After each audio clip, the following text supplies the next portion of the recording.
Man dito, na-stuck kami sa pagbiyahe dito, guys. Uy, ang ganda dito talaga yung daanan papunta sa Ranso. Ayan. Ay, teka, mayroong tatlong tao dito. Wala, kawawa naman sila. Lapitan natin sila, guys, at tanungin para sa ating para kung sinong gustong tumulong sa kanila, guys. Saan kayo galing? Dito lang po, naghahanap po kami ng pagkain.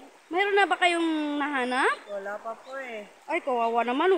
Wala pa naman akong baon dito na pagkain. Na kami, ma'am. Ay, kawawa. Hindi pa kami nakakain kasi. Ay, kawawa Kahapon naman. pa. Ay, kawawa naman. Ano palang hanap buhay nyo dito? So, ma'am, naghahanap ng pwedeng kainin like mga isda. Ay, kawawa Ano, naman. may mga gulay-gulay dyan sa paligid. Mga magulang ninyo? Patay na ho. Ito na. Anong pangalan mo? Nick! Ha? Nick. Nick?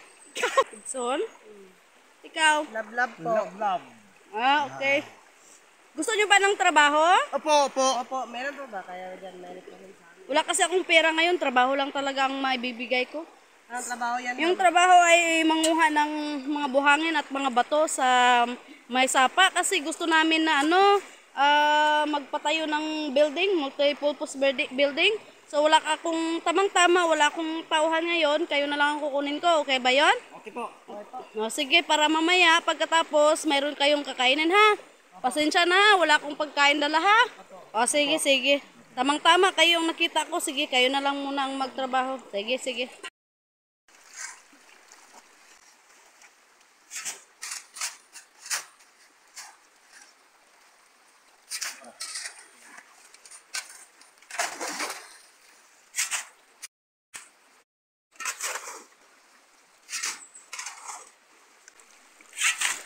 Ay, sige, tama na yan kasi nagugutom kayo. Tama na, pakainin ko na kayo sa Jollibee. Ha? Tama na yan? Ikaw ka, ano naman yung tsura mo? Ay, May guslot mo na, sir. taong grasa talaga ito. Oh. Na! Ha? O, dito, isa ka sa ako. Gugangan. May Ah. guslot to. Pas? Oh, sige. Ay, kawawa naman itong mga tao na to. Wala pa silang kain ito. Wala pang ligo. Ligo kayo ha? Mamaya ha?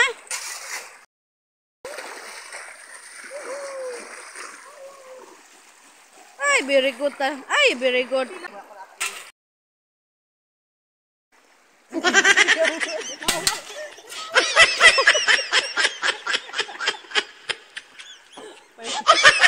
Edson po. Son? Ikaw? Love po. Love. Ah, okay. Gusto nyo ba ng trabaho? Opo. Please subscribe. Thank you.